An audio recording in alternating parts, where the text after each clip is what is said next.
This is my opinion and take on the Ninja Luxe Café. After using it for 150 days, I have a pretty firm opinion. The short takeaway is I like it.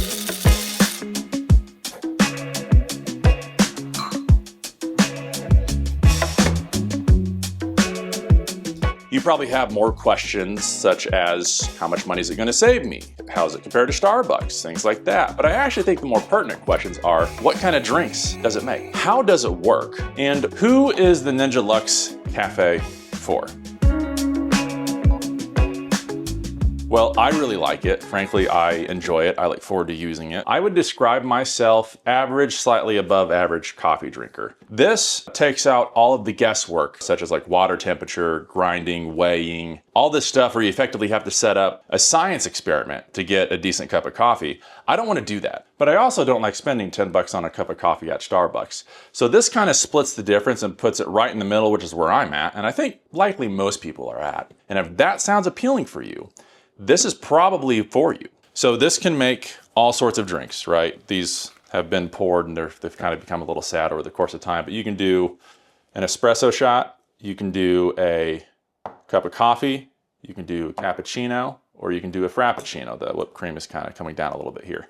But you can make a whole range of hot and cold coffee drinks, and by and large, they're all fantastic. Starting from top to bottom here. So you have your hopper, which is right here. You have a heating pad, which is where you can put like a mug or something like that to keep it warm or warm it up as you're brewing more drinks for multiple people. On the back, you have the water container. On the front here, you have basically, reading left to right, the whole process for making every single cup of coffee. So you've got your grinding from the hopper. So it'll tell you what it recommends in terms of the grind size based on the drink you're choosing here, right? So when you first approach this machine, you choose what drink you want. So say I want an espresso, right? Or say I want like a quad shot, it's gonna change the grind size recommendation. Now this is just a recommendation because as I change this, you'll see that what the actual grind size is here on the far left is actually what it's gonna grind to. Now it might tune it in from shot to shot or espresso shot to espresso shot, but once you get it tuned in, you're pretty much good to go. So you got your grind size, you got your style of coffee, you got espressos over here on the left, right? You can do normal espresso, a quad, or a cold pressed. If you come over on this side to coffee, you have classic coffee, rich coffee, which gives you a little bit finer grind and some more beans that are ground up, over ice or cold brew. Down here below, you can select the different size options. And then over here, we have what kind of actually makes, cappuccinos, lattes. Lattes is actually frothing your milk of choice, whether it be plant-based or whether it be dairy. You just choose whichever option you want. Almost no foam, just kind of heating up your cream, light foam, heavy foam, or cold foam. And then below, basically all of your setting options, you have what's called the portafilter, where you actually put your beans and grounds and stuff.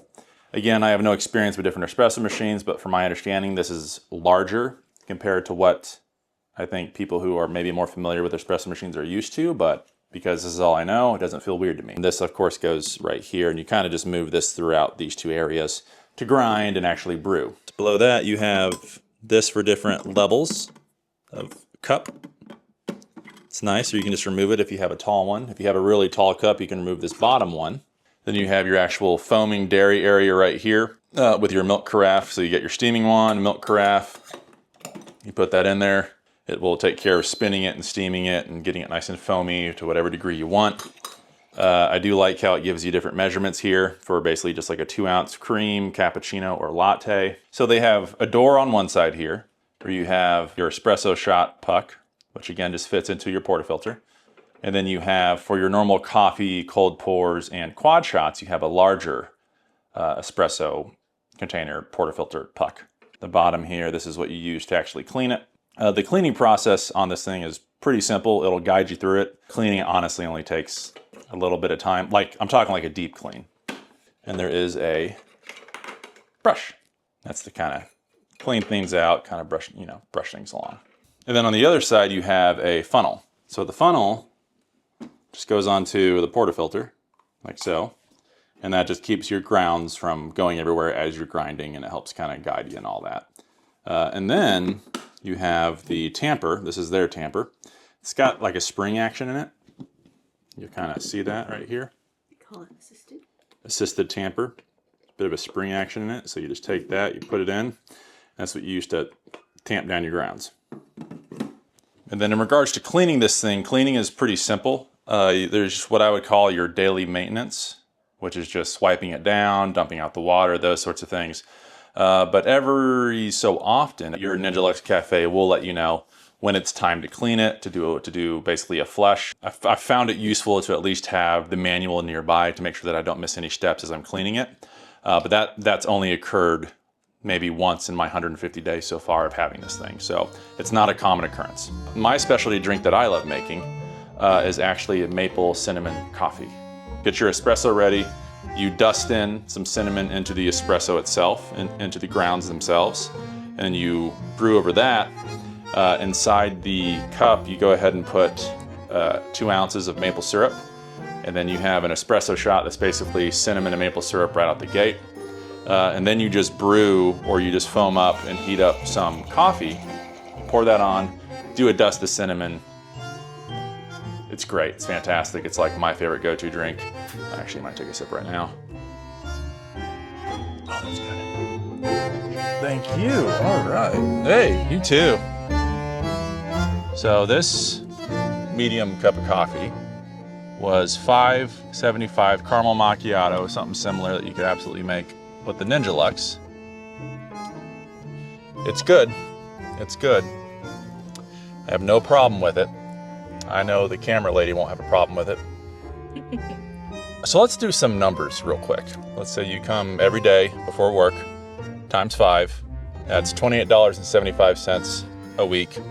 Let's say you come 50 weeks a year, okay? $28.75 times 50.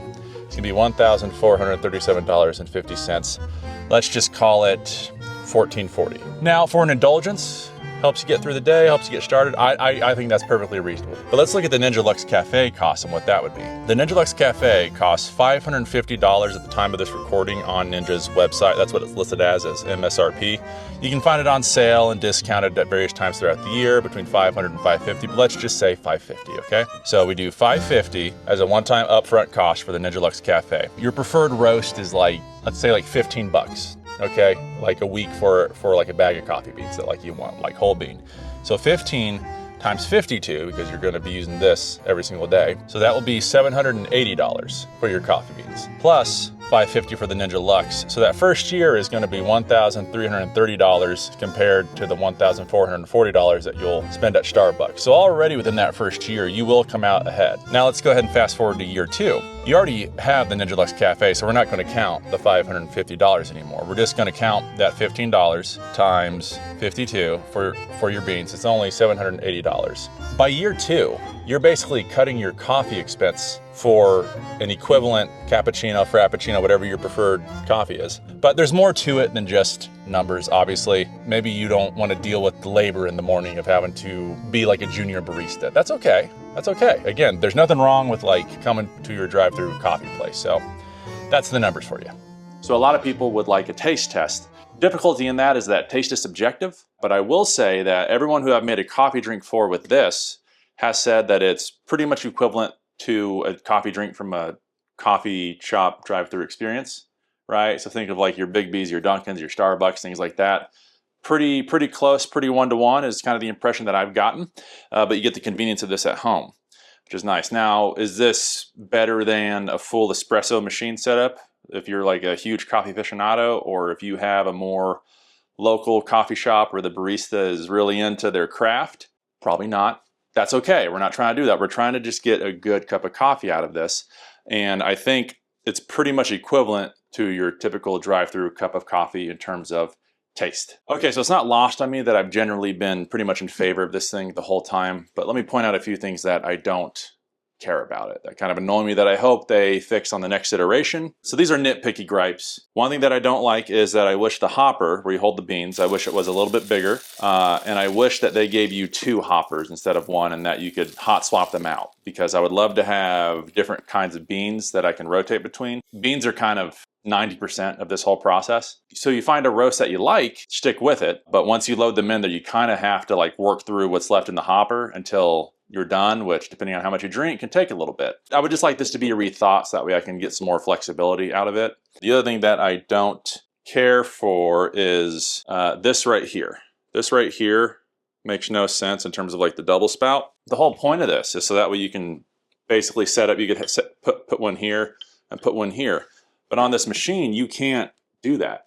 You have to just center it so that way they both go in. And this just feels like a design choice that some VP made because they saw it and they thought it looked cool, and really it serves no functional purpose, and they should just adjust that, I think, in like the next one. Which, I mean, honestly, they wouldn't even have to redo this whole thing. They would just have to redesign this, and then you could sell it, right?